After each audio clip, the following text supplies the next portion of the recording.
aurkezpen honekin bukatzeko adierazi nahi dugu konbentzituta gaudela proposamen hau hobetu daitekeela.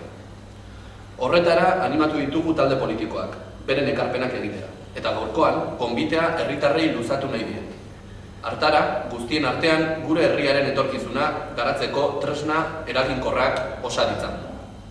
Datorren ostegunean, abenduaren 20an, arratsaldeko 8:00 San Pedroko udalaretoan aurrekontuaren aurkezpen publikoa egingo dugu.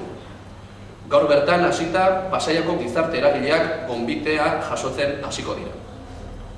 Gaurtik hasita ere, udalaren www.pasaia.net web orrian aurrekontua alkatearen txostena eta guzti izango du edonork kontsulta dezan.